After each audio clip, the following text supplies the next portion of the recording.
Welcome to Tathastu Institute of Civil Services. In today's current static program, we are going to discuss the topic, the role of NGOs in money laundering. This topic is important from mains perspective, wherein in GS paper 3, internal security, we will understand how NGOs and non-state actors have or pose a threat to India's national security. Also, in current affairs, this topic has been multiple times quoted, wherein the government has given or has banned certain NGOs for violating the laws of FCRA or for violating the laws against foreign contributions. So we'll understand why or how NGOs are responsible for taking foreign funding and how is it a threat to internal security. So in this topic, in this discussion, these are the several subtopics that we are going to cover. As usual, we are going to begin with the basics, that what are the NGOs, why do they require funding, what are the problems with foreign funding, and then we will finally understand that what are the government steps, what steps have the government taken to reduce or to prevent the foreign funding from going into the wrong hands. And as usual, with always, we have also brought a mains question for you to attempt. Now, without wasting much time, let us begin with the very basics, that what NGOs are. In our preparation, we have already understood that what NGOs are. They are simply non-governmental organizations. That means all those organizations which are not governmental and have been established, they have been established by private individuals and have been established with the purpose of facilitating the welfare in the society, so that they can promote the welfare in the society. One, they are considered as NGOs act as an extension of the state to further the increase the access to the people, extension of the state. That means for some reasons, for whatever reasons, if the government is unable to give the provisions, the services to its citizens, NGOs comes ahead, intervenes and tries to act as a bridge between the government and the last human, the last citizen in the society. Now, we know that most of the NGOs operate non-state and non-profit oriented. That means NGOs are established primarily for welfare of the society, for social issues, for environmental issues, and they are established without any motivation for profit. What does that mean? That they will get funding, they will get money, whatever the revenue they generate is not for their own, but the revenue that they get is to be used in the society, and none of it or least of it will be used for themselves. So that is one reason what we say is NGOs require funding and resources to carry out their functions. Now, this is a flowchart for you which explains that what are the different functions, what are the different roles of NGOs in a society. It helps in protecting the vulnerable section of society. It helps in building the capacity of certain people so that they become independent. It helps in promoting the interests of people. It helps in spreading the awareness about rights and violations of rights in the society. So there are different functions of NGOs, and in order to perform these functions, the NGOs require certain funding, certain resources. Since they are non-profit, since they do not have their own income, then where do the NGOs get their funding from? So majority of the times NGOs depend upon donations, upon charities. These charities can come from the same country, from national, from domestic charities. The charities can come from also foreign countries. The charities or donations or raising of funds can happen by some people, by those people who believe in the cause as mentioned by the NGO.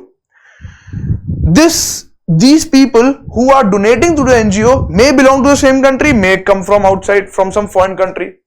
In that case, if they are coming from foreign countries, such donations are known as foreign contributions.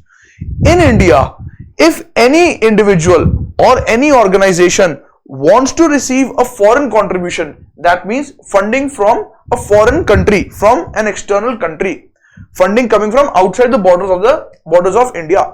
If such foreign contributions have to come inside India, then in India, there is one law which regulates such foreign contributions. What is the name of that law?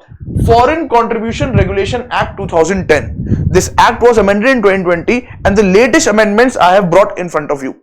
According to the latest amendments, what you need to remember from examination point of view is that these foreign contributions can be received only in the State Bank of India New Delhi branch. The person or the organization or the NGO, if wants to receive a foreign contribution, can receive foreign contribution from any country, but the contribution cannot be received in any bank account except for the New Delhi branch account of the State Bank of India. So that way the government, the central government, the union government will be able to monitor which person is receiving contribution from which country. The second point, the second amendment that is present in this act is that any contribution that is received in such account cannot be transferred to any other account. It cannot be transferred. The money that has been received in this account can only be spent for the specific use that the organization has called for. It cannot be transferred to any other account. So that is another, that it prohibits the transfer of grants. The third important point is that any person or organization who wants to receive a foreign contribution, who wants to receive grants, donations, charities from outside India, such an organization has to give all the details such as Aadhaar numbers of all the key functionaries like directors, founders, CEOs, the treasurers, all such people who are important office bearers of such organization. Their details such as Aadhaar card or PAN card have to be deposited, have to be necessarily being given to the bank in which the foreign contribution will be received. So this way what we are trying to understand is that any person or organization which receives foreign contribution, the government is trying to keep a strict control, strict surveillance on such people so that such money is not misused. Now there are two problems with NGOs who receive foreign funding. Now understanding it in this way, that there are several instances where NGOs have been participating in money laundering activities. What is money laundering activities? Money laundering, split the word money laundering. Laundering means laundry. Laundry means to clean clothes. To clean clothes means to clean something which are dirty. So money laundering means to clean the dirty money. To make the black money into white money is known as money laundering. Now, there have been cases reported in India where NGOs have been participating in money laundering activities. Now, how do you say so? How do we say so? Is because several NGOs acts as front organizations. What are front organizations? Front organizations are entities that are controlled by any other organization, such as a terrorist organization or any other group. What does this mean? This simply means that if let us say I have opened an NGO for environmental purposes, that I want to plant trees, anyone who believes in this cause will come to my NGO, will get associated with my NGO, will contact me and will join my NGO. Then this person, I will try to persuade this person with my hidden intentions. My hidden intentions are to create riots in the country. But on the face of it, my NGO is an environmental NGO. But anyone who joins my NGO, I try to brainwash them and I try to make them do certain illegal activities. Such an organization is known as front organization. That means there is a false front that I have created. On back of that organization, certain illegal activities are going on. Such organizations are known as front organizations. Similarly, NGOs are also used for money laundering activities, where in the front they display a social cause on which many donations, many charities are coming. Many people start contributing to such social cause NGOs. But then we also understand that such NGOs are using such money to launder themselves and convert black into white. I have also brought you a case study in which in which there is an undercover reporter who approaches an NGO which is responsible for carrying out money laundering activities. What does the reporter say? The reporters told the chief of the NGO who does money laundering activities, the reporters told him that they need to clean up about 20 crore rupees, starting with 1 crore rupees. The NGO chief replied that we would show that the black money as donations from members and would return it in white as payment for blankets the organization was supposed to purchase. We can show donation of 5,000 rupees from each member, and the NGO has already 11,000 members. So what does this happen? That all the black money will be coming to all the cash, dirty cash will be going to the NGO. The dirty NGO will distribute this cash in terms of 5,000 rupees to its members. There are 11,000 members, and then these members will start purchasing blankets. From the organization, and the money will be going to the owner who sells this blankets. So the reporter, in disguise of becoming a blanket seller, wants to clean his money. How is the NGO helping? The NGO is helping in such a way where the NGO is trying to disguise, trying to show that this cash is coming from purchasing of blankets, but the cash was coming from illegal sources. So this process is known as money laundering. What are we trying to understand here is that in this whole scenario, NGO, which was established probably with the cause to help elderly people or to help poor people, but in the disguise of that NGO is trying to carry out money laundering activities. Therefore, what we try to understand is that NGOs who receive foreign funding may be also contributing in money laundering activities, which is violation of the law. There is another issue with NGOs. Certain NGOs who receive foreign funding are known to spread something known as foreign destructive ideology. Now, what is foreign destructive ideology? Foreign destructive ideology simply means, think of it this way, कि अगर मैं आपको बोलूं एक company को कोई contribution, कोई donation देता है, तो it is much likely that the company will function in such a way which pleases the contributor, the donor. If a donor has given some money to an organization, then the organization will function in such a way that the worth of that money is given to the donor. So donor will try to influence the decision making of that company, of that organization. Similarly, if any NGO is receiving foreign funding and the intention of the donor is to create threats in India, is to create riots like situation in India, is to create terrorism like situations in India, is to create communal like sentiments in India, then such ideology is known as foreign destructive ideology. The Prime Minister of India has given a new definition of FDI. In general terms, FDI is known as foreign direct investment. Nowadays, FDI is considered as foreign destructive ideology, where the Prime Minister has said a new entity has come up in the country, Andolan GV. They can be spotted wherever there is a protest, be it agitation by lawyers, students, laborers or farmers. They cannot live without Andolan. We have to identify and protect the nation from them. This simply means that they are forces outside the country working by giving money to people inside the country to create disturbance in the country.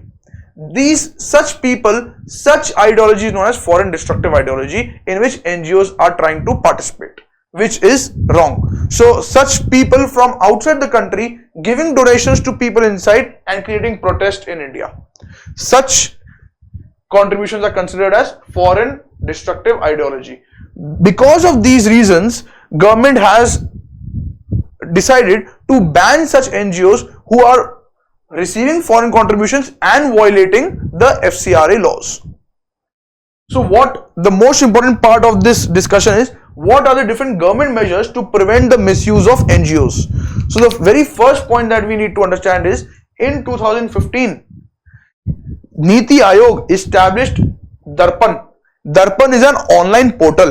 It is an online portal in which all NGOs have to register themselves. Once the NGOs register themselves, they will get a unique ID. This unique ID is responsible for getting them all the grants from the government in order to implement, in order to extend, in order to fulfill their duties, their functions. So if the NGOs wants to have funding from the government, they have to be registered with the government.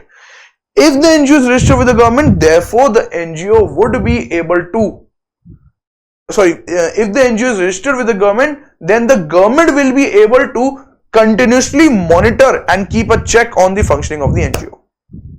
So that is one step. Another step is, the Home Ministry has announced that any NGO involved in anti-developmental activities against the development of the country and forced religious conversions, carry out forced religious conversions, will face cancellation of their registration with FCRA. What happens if their registration is cancelled? With cancellation of FCRA, NGOs will no longer be able to receive foreign contributions. If the registration with FCRA is cancelled, here the portal is registered, in the portal it is registered, and they will not be able to receive grant from the government.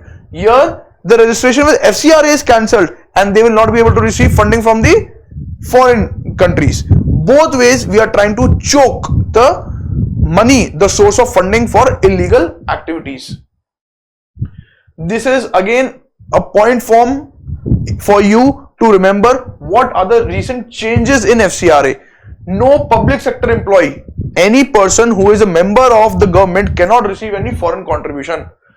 Transfer of fund is prohibited. The quantum of administrative expenses have been reduced from 50% to 20%. Providing Aadhaar number has been made compulsory. Power to suspend FCRA has been given. Renewal of FCRA will only be done after same level of scrutiny has been done. Designated FCRA account in SBI. All these provisions we have already discussed. One more step that is important for government is that before giving, before verifying, before giving registration to such NGOs receiving foreign funding, it is important to check whether they are properly licensed or not, whether they have adequate anti-money laundering, counterfeit currency framework or not. Background checks on senior management. Are the people genuine, authentic? Is the cause genuine or authentic or not? Such due diligence should be done of NGOs before their bank accounts are opened by banks also or by governments also. Both ways the due diligence have to be done. This is the logo of NGO Darpan. So that is, these are different steps that are taken for preventing the misuse of NGOs and preventing and ensuring that NGOs are not used for spreading threats of internal security in India. With this, we come to an end with our discussion, and as usual, we have brought a mains question for you so that we can understand whether there is clarity in this topic for you or not. The question says, explain the negative impacts of money laundering on the society. What are the negative impacts? How does money laundering negatively affect the society? Discuss the regulatory steps taken by the Home Ministry to ensure NGOs are not party to money laundering activities. How can Home Ministry, what steps have Home Ministry taken to prevent the NGOs from participating in money laundering activities? This question has to be attended in 250 words for 15 marks. You should attend this question so that the clarity of this topic can be understood. We will come again with a new interesting video. Till then, thank you.